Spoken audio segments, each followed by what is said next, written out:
Amém. Bom dia, igreja. Bom dia. Bom dia, queridos. A gente vai continuar a exposição da carta aos Efésios. Então, peço que você abra a sua Bíblia. Carta de Paulo aos Efésios, capítulo 5.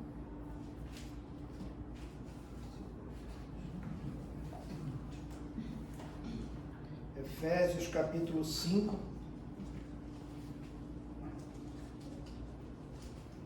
Nós vamos ler do verso 3 até o verso 6. Todos encontraram? Amém. Faço a leitura na versão da NAA, Nova Almeida Atualizada, mas eu vou fazer algumas referências a outras versões durante a exposição. Diz assim a palavra do Senhor a partir do verso 3, que a imoralidade sexual e toda impureza ou avareza não sejam nem sequer mencionadas entre vocês, como convém a santos. Não usem linguagem grosseira, não digam coisas tolas nem indecentes, pois isso não convém. Pelo contrário, digam palavras de ação de graças. Fiquem sabendo disto: nenhuma pessoa imoral, impura ou avarenta, porque a avareza é idolatria, tem herança no reino de Cristo e de Deus. Não se deixem enganar com palavras vazias, porque a ira de Deus vem sobre os filhos da desobediência por causa dessas coisas. Amém. Amém. Vamos orar mais uma vez. Feche os teus olhos. Senhor Deus Todo-Poderoso, nós estamos diante da Tua Palavra, Pai. E clamamos ao Teu Espírito Santo, que Ele nos dê o entendimento, que Ele nos dê, Pai, a compreensão, que Ele abra, Senhor, os nossos ouvidos, que Ele nos dê um coração disposto a obedecer a Tua Palavra, Pai. Isso é o que nós te pedimos, no nome santo do Teu Filho, nosso Senhor Jesus Cristo. Amém. Amém. Amém. Queridos, nós continuamos essa exposição do capítulo 4, começamos no capítulo 4, já estamos no 5, da parte prática da carta de Paulo aos Efésios, e nós já temos acompanhado que ele vem fazendo uma série de contrastes, desde do verso 20 do capítulo 4, e ele vem mostrando essa dinâmica da santificação. A gente já viu que nós somos chamados a uma vida santa por causa de tudo aquilo que Deus Pai planejou e fez por nós, Efésios capítulo 1, capítulo 2.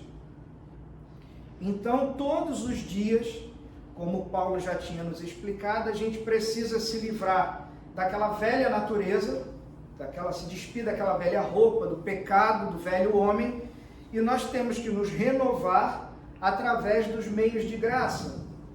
Quais são os meios de graça? A leitura da palavra, a oração e a comunhão com outros irmãos. E finalmente nos revestir de Cristo, que é botar aquela roupa nova, limpinha. E Paulo começou a fazer esses contrastes a partir do verso 20. Nós vimos que ele nos manda sempre dizer não a algo e sim a alguma outra coisa. Então falamos sempre não à mentira e dizemos sim a falar a verdade. Nós dizemos sim à ira santa, mas dizemos não ao pecado. Dizemos não ao roubo e dizemos sim ao trabalho duro. Inclusive vimos que a nossa motivação de trabalhar é para que tenhamos como ajudar outras pessoas.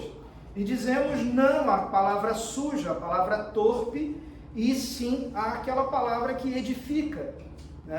Não ficamos só no não, temos que também ir para o sim. E não ficamos só no sim, temos que também lembrarmos do não.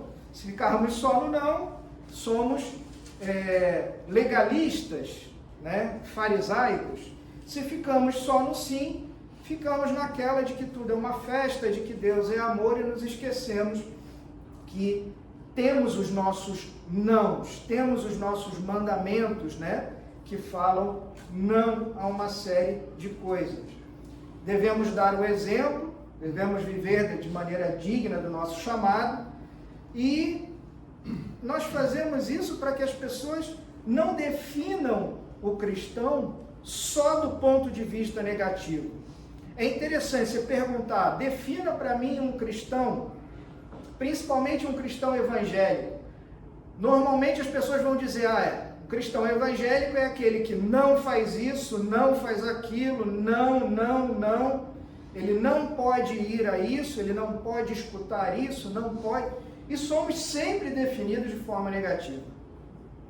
Seria muito bom se as pessoas nos definissem como aqueles que sempre dizem a verdade, aqueles que sempre trabalham bastante, porque sempre ajudam as outras pessoas, aqueles que sempre falam coisas edificantes e positivas. Mas a gente sabe que na prática não é assim. E a gente também viu como Paulo aplicou essa dinâmica do contraste no final do capítulo 4 e início do capítulo 5 com relação ao Espírito Santo. Foi a nossa última mensagem. Não entristecer o Espírito Santo. E a gente viu como que ele diz que nós entristecemos o Espírito Santo. Amargura, indignação, ira, gritaria, blasfêmia, maldade. E o que no contraste nós devemos fazer? Devemos ser bondosos, compassivos, perdoar uns aos outros, devemos ser imitadores de Deus, nos entregarmos em amor aos nossos irmãos, da mesma maneira que Cristo se entregou em amor por nós. E Paulo vai continuar fazendo esses contrastes. Na verdade, ele vai até o final do capítulo 5 fazendo esses contrastes. E no texto que nós lemos hoje, do verso 3 até o verso 6, ele faz um contraste entre a imoralidade e a gratidão. Então, se você puder me acompanhar nos versos 3 e 4, ele começa com uma lista de coisas que não deveriam, segundo o texto, nem ser mencionadas entre nós. Ele começa com imoralidade sexual. A palavra grega que a Bíblia vai usar para imoralidade está permeada no Novo Testamento todo, é porneia. E é uma palavra que a gente conhece, porque através dela se definem N outras coisas. E o significado de porneia no grego, ele é muito amplo. Ele pega basicamente tudo que a gente pode pensar a respeito de imoralidade. Então pega adultério, pega fornicação, homossexualismo, pensamentos impuros, cobiça sexual, qualquer coisa relacionada a essa área da imoralidade sexual. Paulo, na sequência, vai falar sobre impureza. E aqui, como bom judeu que ele era, e como um bom rabino muito bem estudado, ele traz uma referência lá do Antigo Testamento, de que quando as pessoas quebravam uma lei de Deus, elas ficavam impuras. E que para resolver o problema da impureza, elas tinham que ser purificadas sempre através do sangue, do sacrifício de algum animal. Então a ideia aqui Paulo está trazendo uma visão do Antigo Testamento para que a gente lembre de todas aquelas atitudes que nós fazemos no nosso dia a dia que nos tornam impuros diante de Deus, comprometem a nossa comunhão com Deus. É uma referência imediatamente anterior a não entristecer o Espírito Santo, porque ali estão as coisas que comprometem a nossa comunhão com o Senhor. Ele vai falar depois de avareza ou ganância, ou seja, desejar o que os outros têm. E aqui, o grego ele vai usar qualquer coisa. Você pode desejar a mulher do próximo, ou o homem da próxima, pode ser o carro do próximo, pode ser o emprego do próximo, pode ser a beleza do próximo, pode ser o conhecimento, a cultura do próximo, é o desejar qualquer outra coisa do próximo. Ele vai falar na NAA, linguagem grosseira, a NVT vai usar histórias obscenas, o que é uma tradução perfeita, porque aqui entra o palavrão, aqui entra aquela expressão chula. Depois ele vai falar sobre conversas tolas, né? Na NVT, ou coisas tolas na NAA. E aqui são aquelas coisas que não são necessariamente imorais, mas são totalmente desprezíveis, podem ser colocadas de lado, não vão nos fazer falta. Então é aquela piada sem graça que você faz, dá aquele risinho amarelinho, é aquela coisa que, sabe, você olha assim e você pensa, poxa, totalmente desnecessário, né? E ainda vai ser usado coisas indecentes, a NAA usa coisas indecentes, a NVT usa piadas vulgares, o que é bem propício à nossa cultura, e a ARA, a Revista Atualizada, vai usar chocarrices. Ou seja, se alguém tivesse ainda com a ARA, ia ser difícil de alguém entender o que é chocarrice, né? Mas é a tentativa de uma tradução mais próxima do original e que nem sempre vai nos trazer o entendimento do que Paulo nos queria dizer. E aqui você vê essa lista dos versos 3 e 4 e você pode pensar assim, vocês estão querendo ser muito puritanos, muito fundamentalista, e a ideia não é essa. A ideia é que a gente pare e pense, porque se está na Escritura, existe um motivo para estar aqui.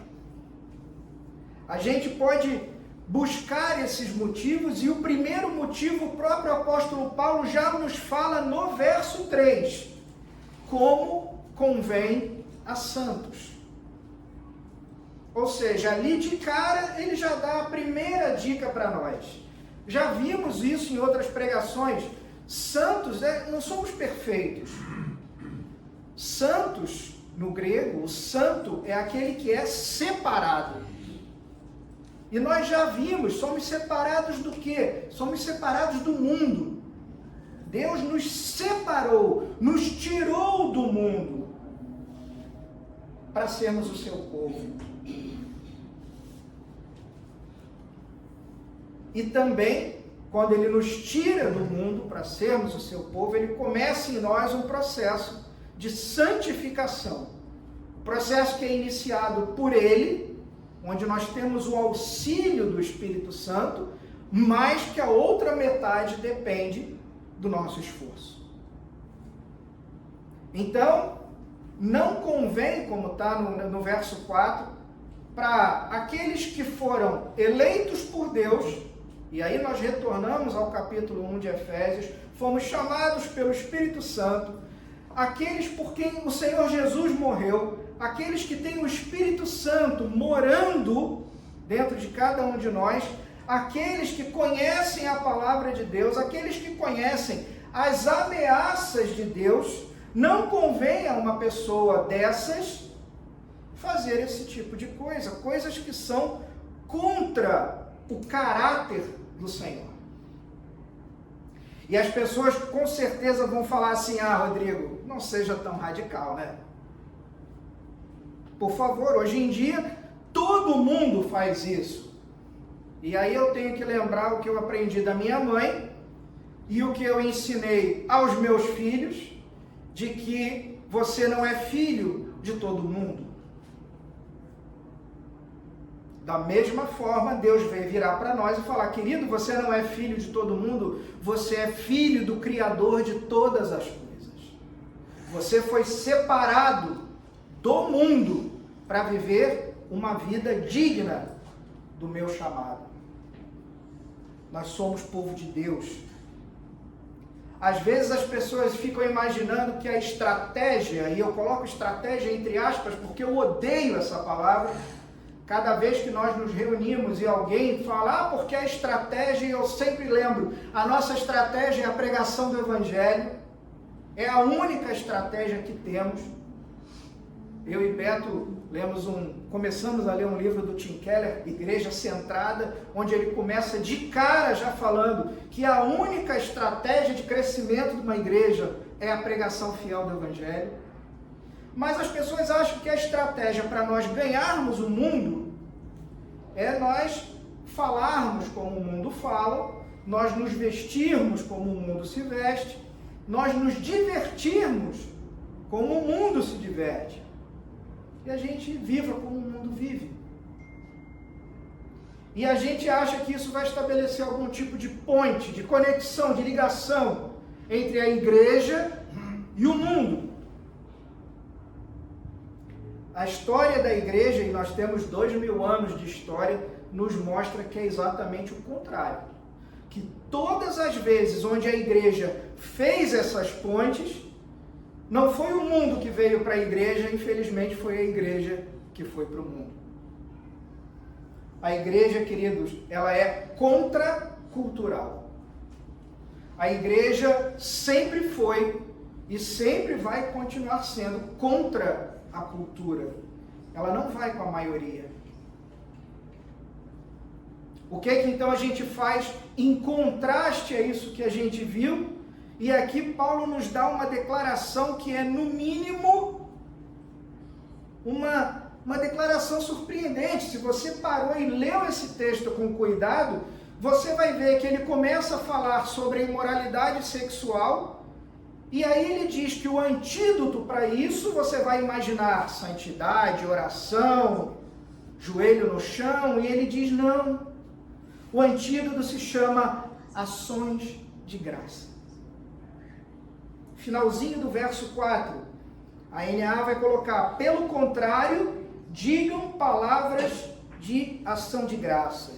A NVT vai dizer, em vez disso, sejam agradecidos a Deus. Mais uma vez, a NVT sendo muito feliz na tradução dela, a maneira com que ela contextualiza para a nossa cultura hoje. Mas, Rodrigo, em que sentido? A ação de graças é o oposto da imoralidade e da cobiça. Bom, a gente tem que parar e pensar um pouquinho. Ações de graça. Bom, são atitudes de gratidão. São atitudes e ações que demonstram gratidão, ou seja, que eu estou satisfeito, que eu sou grato a Deus. Grato pelo quê? Grato pelo que eu tenho, grato por aquilo que eu sou, por aquilo que Ele me fez, pelos dons que Ele me deu. Como a gente sempre brinca, grato pela esposa que o Senhor me deu, grato pelo marido que o Senhor me deu. Ou seja, é a maneira que uma pessoa feliz vive, uma maneira de viver que ela está totalmente de acordo com o que Deus o deu, com aquilo que ele tem. Ele sabe, e aqui mais uma vez a doutrina da soberania de Deus. Deus é soberano sobre todas as coisas, Deus está no controle de todas as coisas, ou seja, aquilo que o Senhor me entregou, aquilo que Ele me deu, a maneira com a qual Ele me fez, eu estou satisfeito. Não confunda isso com determinismo. Ele me fez pobre, então eu vou ficar pobre até o final da minha vida. Não significa que você não possa lutar para melhorar a sua situação. Não significa que você não possa trabalhar um pouco mais, se esforçar, aprender novas coisas. Mas a sua motivação é diferente. Você faz essas coisas porque você quer ser uma pessoa melhor, aprender novas coisas.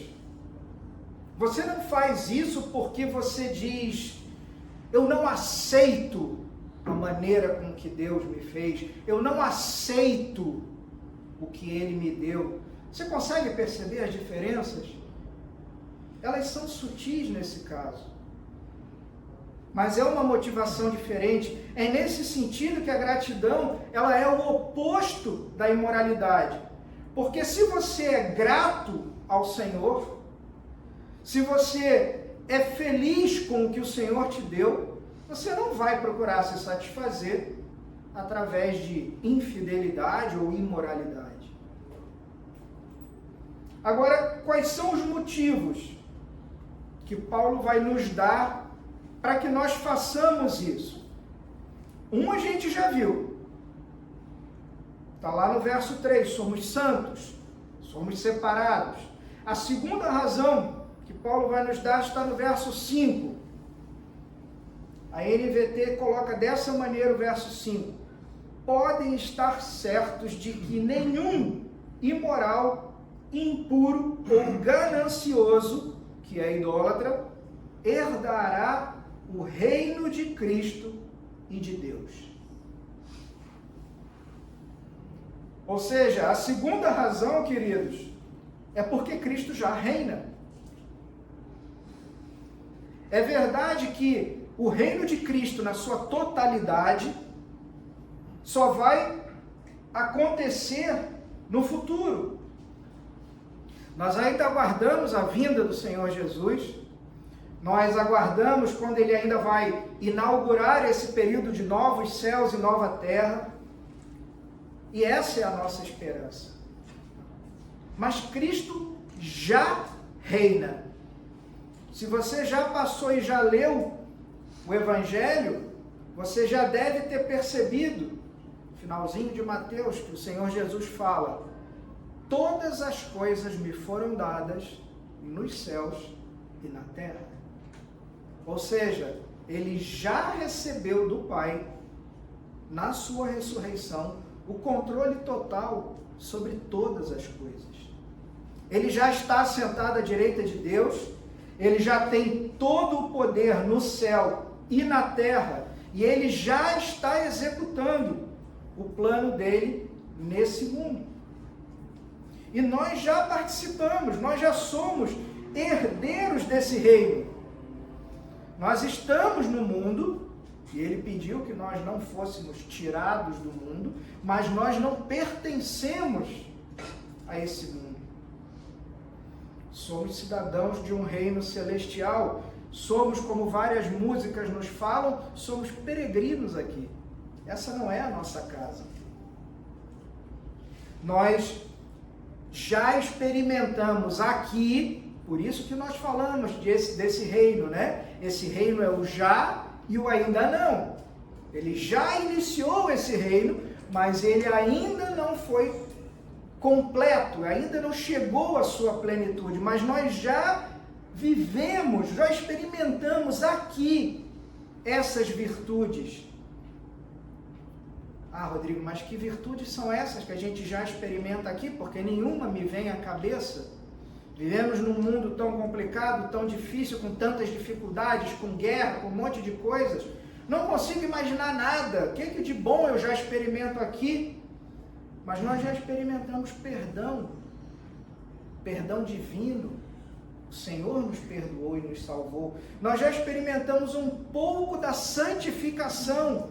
Porque se o Evangelho tocou o seu coração e o Espírito Santo transforma você, você já não tem mais prazer no pecado.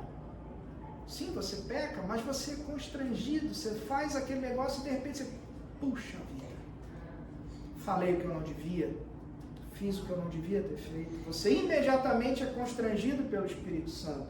Então você já experimenta alguma santificação. Você já experimenta aqui amor.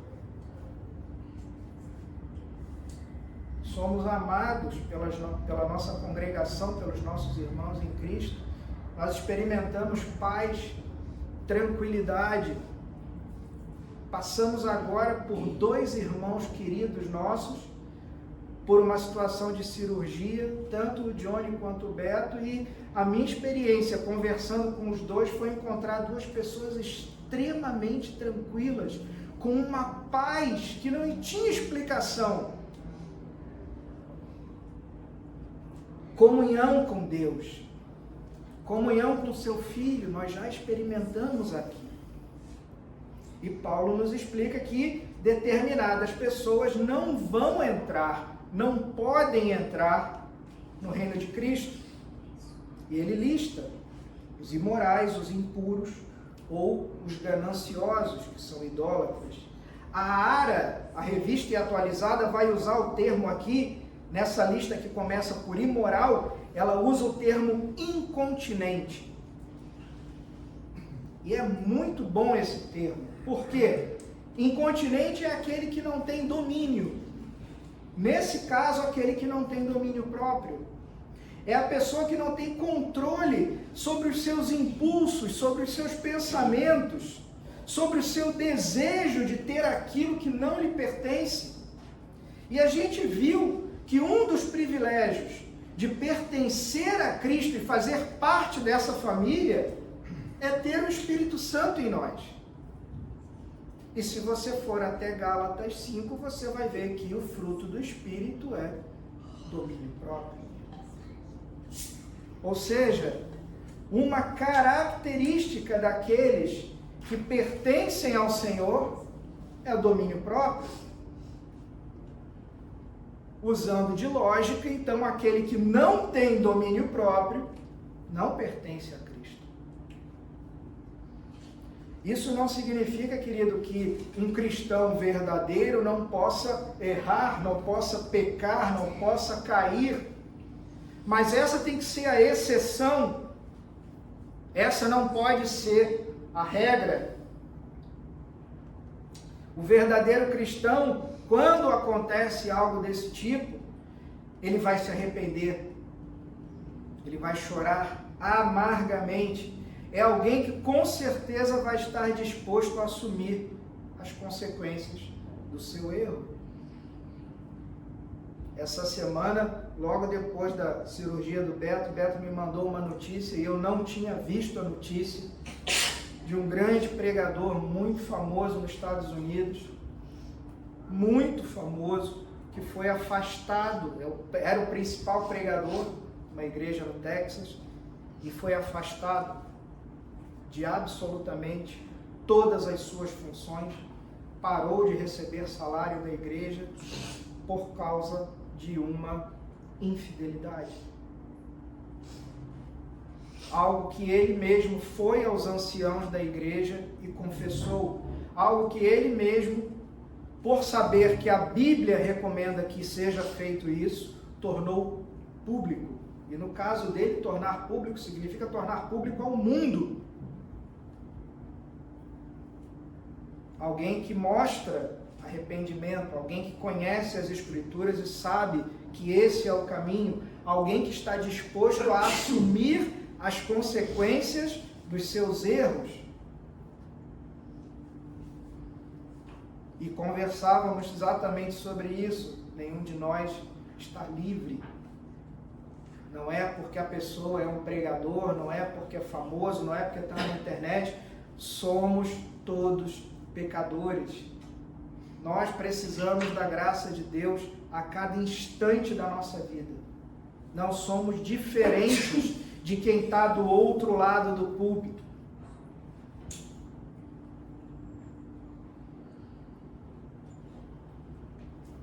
Por outro lado, o imoral, o impuro, ele vai continuar, ele permanece numa vida de pecado. Às vezes ele sente até remorso. E lembra, remorso não é arrependimento. Ele continua na imoralidade, no adultério, na fornicação. Esse não tem parte no reino de Cristo. A terceira razão que Paulo nos dá é a avareza. E a NAA vai usar pessoa avarenta, a NVT já usa ganancioso.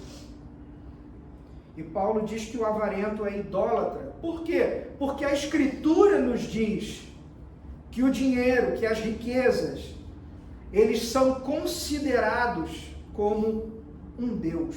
Deus aqui com letras minúsculas. Jesus disse que nós não poderíamos servir a Deus e às riquezas ao mesmo tempo.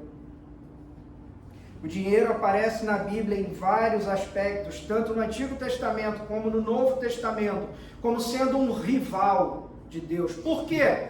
Porque as pessoas, em vez de confiarem no Senhor, em vez de depositarem a sua confiança em Deus, elas depositam a sua confiança no dinheiro. Em vez de levar os seus problemas a Deus, eles querem ter dinheiro para resolver os problemas. E quando a gente fala, meu querido, meu amado, o dinheiro não vai resolver o seu problema, sempre tem um engraçadinho para dizer, então me dê o seu dinheiro e seja feliz.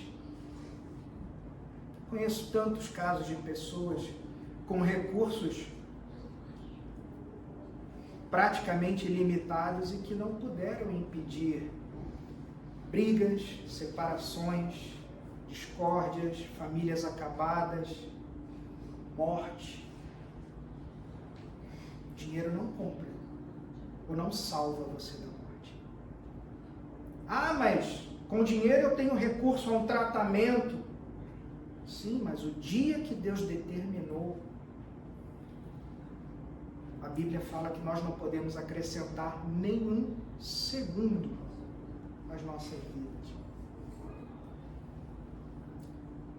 Em vez de buscar a felicidade e o contentamento em Deus, eles buscam a felicidade no dinheiro, porque eles acham que vão encontrar a felicidade no dinheiro. Se você for no YouTube e pesquisar, por exemplo, existem vários casos, mas tem um bem famoso, procura a vida do camarada chamado Alice Cooper.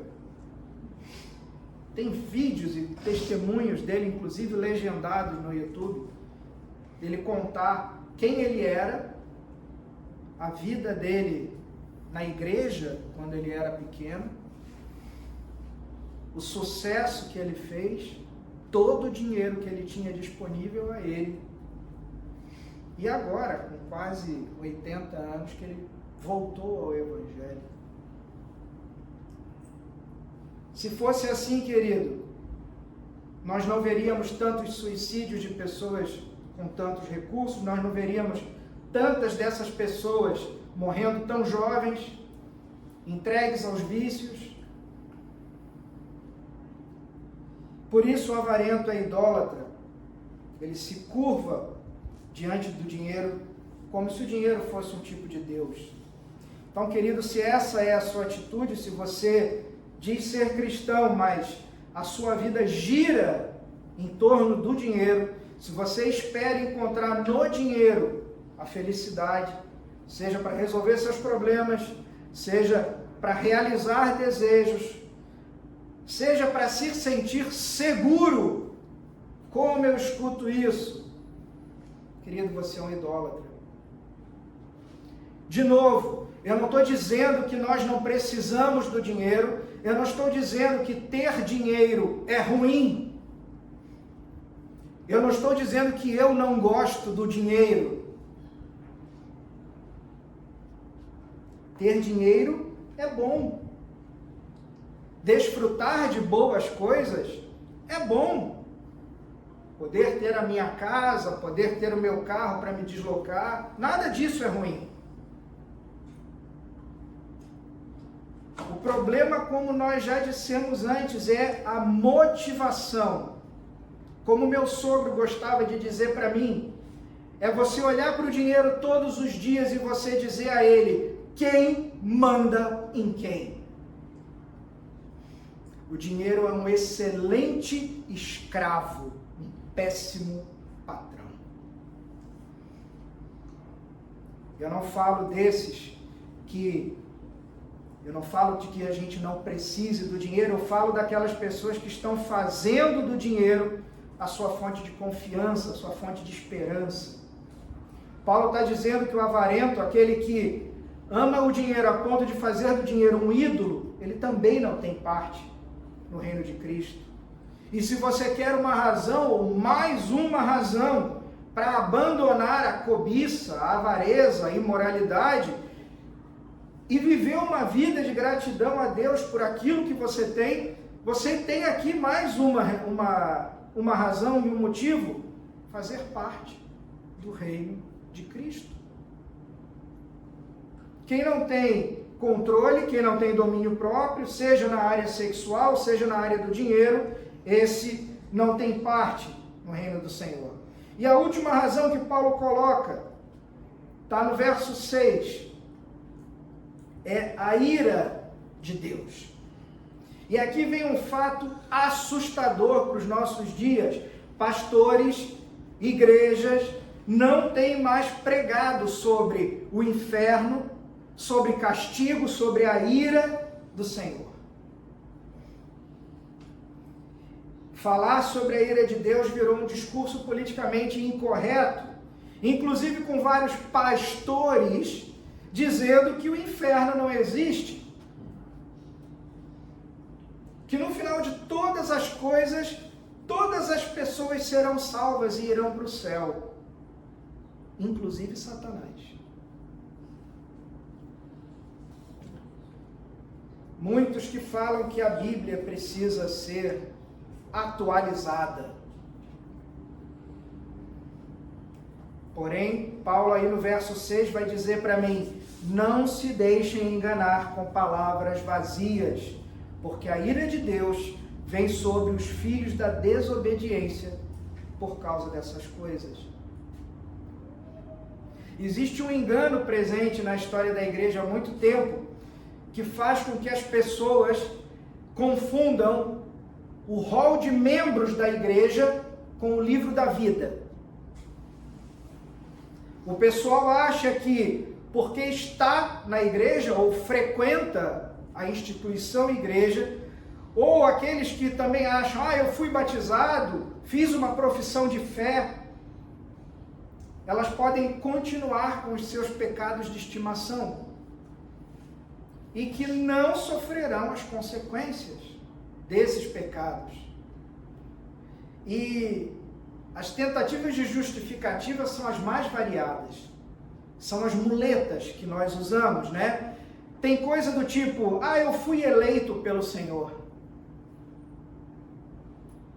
Eu acho que essa é a prova de que você não foi eleito pelo Senhor, se você continua vivendo uma vida de pecados. Eu fui justificado.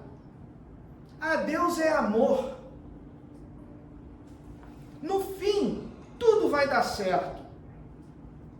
Ou aquele que diz, tem gente pior do que eu. Não se engane, querido. Não se engane pensando que todos são filhos de Deus. Porque nessa própria passagem, Paulo menciona os filhos da desobediência. A mesma coisa que ele mesmo vai dizer.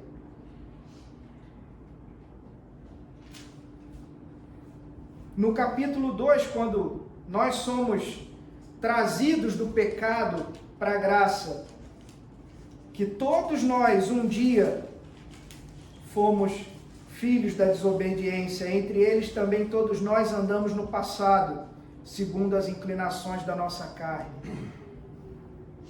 Então não, nem todos são filhos de Deus. A gente pode dizer que todos nós somos filhos de Adão e de Eva. Não, nem todos são filhos de Deus. E aqui Paulo está dizendo que Deus vai castigar os filhos da desobediência. Paulo fala da ira de Deus. E se você acha que a ira de Deus é aquele levantar de sobrancelha que nós fazemos para os nossos filhos, aquele olhar sério que a gente faz para eles e que tudo vai ficar por isso mesmo, a ira de Deus é a manifestação da sua justiça retributiva, em que Deus trata o pecador como o pecador merece ser tratado. E antes que venha já na sua mente alguma coisa do tipo, não, Rodrigo, que é isso? Deus não vai agir dessa maneira. E às vezes em que você orou e clamou ao Senhor por justiça, as vezes em que você foi magoado, as vezes em que você foi injustiçado, você não clamou por justiça? Ele é o justo juiz, ele é perfeito. É por isso que ele não pode permitir um único pecado que fique impune. E é por isso que o sangue do Filho dele naquela cruz cobriu todos os nossos pecados. Queridos, nós estamos falando do inferno, nós estamos falando da eterna separação de Deus. Isso é o que a ira de Deus significa. Várias vezes eu tenho escutado o Beto pregar aqui, várias vezes eu tenho falado. Não é uma brincadeira, não é um clube, não é divertimento. É uma preocupação genuína. Não de alguém melhor do que você, mas de alguém que já viu a ficha cair antes de você, de repente te dizendo, muda de vida. Ah, eu tenho tempo. Para! Isso não é uma brincadeira. Essa palavra não é faz de conta.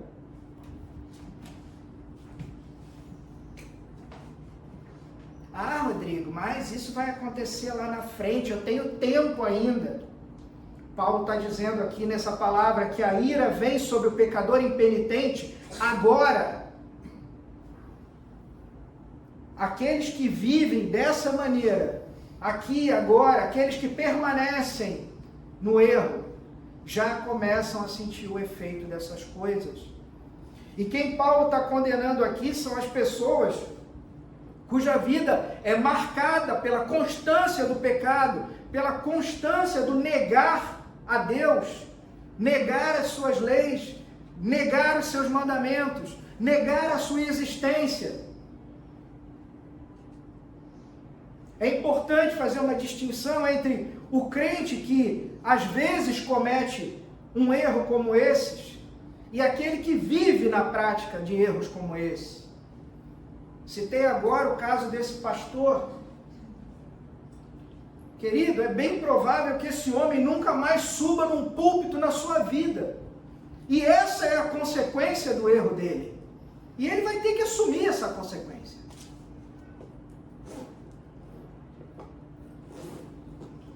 Ah, ele vai ser perdoado? Se ele se arrepender verdadeiramente, sim, porque essa é a promessa da palavra. Nós temos um advogado justo, olhando por nós, intercedendo por cada um de nós. Se nós nos arrependermos verdadeiramente, Ele é bom e justo para perdoar os nossos pecados. Todos os nossos pecados. Paulo aqui está condenando aqueles que você não vê sinal de arrependimento, de mudança, de regeneração, de novo nascimento. Você me conhece, eu falo isso repetidamente, árvore boa dá fruto bom. Mateus 7,16, grifa na tua Bíblia, são palavras de Jesus. Pelos seus frutos vocês os conhecerão. Se você está ouvindo essa mensagem agora, já é um sinal da graça de Deus e do favor de Deus na sua vida. Através da sua palavra, o Senhor está te chamando para que você se arrependa dos seus pecados, para que você creia no perdão que Ele pode dar até ao pior pecador possível, para que você venha para o reino dele, mediante a fé nele, no sacrifício que o Senhor Jesus fez naquela cruz do Monte Calvário. Como eu falo lá em casa, não atire no mensageiro, as palavras não são minhas, as palavras são do Deus vivo. São palavras da Escritura. Se esse é o seu caso, Deus está dizendo para você, abandona esse caminho, seja ele qual for. Mas você pode também estar pensando assim, Rodrigo, falar é fácil. Aonde que eu vou encontrar força para fazer algo disso, algo como isso? É tão difícil. Lembra da nossa última mensagem? Não entristeça o Espírito Santo. É dele que vem o poder para você poder fazer isso. Deus nos deu o Espírito Santo justamente para que nós tivéssemos poder sobre o pecado, para que nós pudéssemos dizer não. Nós estudamos no ano passado sobre o perdão, nós estudamos sobre tentação. Lembra da oração do Pai Nosso? Não nos deixe cair em tentação. O pedido não é assim, Senhor, não deixa a tentação vir. Ela vai vir. E nós vimos, faz parte da vontade dele, do plano dele. A tentação virá. Não nos deixe cair quando ela vier. Nos dê força. A força está em você mergulhar nas palavras desse livro. A todo instante, todos os dias. A força está em você orar. A todo instante. É um espírito de oração. Não estou falando para você se trancar no seu quarto durante 12 horas por dia, mas enquanto você dirige, enquanto você trabalha, enquanto você está no computador, enquanto você executa qualquer atividade, que você tenha um espírito de oração. Senhor, me dê forças. Senhor, me ajuda. O livrar da tentação está muitas vezes no telefonema para uma outra pessoa. Fulano, me ajuda. Ora por mim, ora comigo. Está difícil para mim. Está no caminhar junto, está na comunhão. Por isso que não dá para crente viver fora da igreja. Se você de fato se arrepender, se você de fato buscar a plenitude do Espírito, se você se submeter, ou seja, se você se colocar debaixo do controle do Espírito Santo, eu digo a você com toda certeza, em nome de Jesus, Deus vai lhe dar o poder para se levantar e abandonar, seja qual for o pecado, a situação, a dificuldade que você estiver vivendo. Para que você viva uma vida para Ele. Que o Senhor Deus queira aplicar essa palavra ao nosso coração. O Senhor Deus nos dê graça de sermos conhecidos como aquele povo que pratica o bem, que vive uma vida reta, de amor, de compaixão. E isso só é possível quando nós dizemos não para o pecado e dizemos sim para uma vida de gratidão ao nosso Deus. Amém? Amém. Feche os teus olhos, vamos orar. Senhor Deus Todo-Poderoso, nós te agradecemos, Pai, pela Tua palavra. Te agradecemos, Senhor, pela Tua admoestação, pela Tua exortação, Pai. Vez atrás de vez o Senhor nos tem dado, através da Tua palavra, provas, motivos, para que nós vivamos uma vida diferente, Pai. Para que nós tenhamos coragem de viver de maneira diferente que o mundo vive, Pai. E nós sabemos que é difícil, algumas vezes somos nós sozinhos contra uma família que é descrente. Às vezes isso significa tomar atitudes que nós temos medo, significa assumir posicionamentos que nós somos receosos e ficamos procrastinando. O Senhor vem nos dizendo que o tempo está acabando, que a Sua mensagem é urgente, Pai. Nós pedimos, Senhor, a misericórdia, pedimos que o Teu Santo Espírito produza a vida transformada, Senhor. em cada um de nós, em todas as pessoas que escutem essa mensagem, Pai. E nós te clamamos pelo nome do teu Filho, nosso Senhor Jesus Cristo. Amém. Amém. Amém.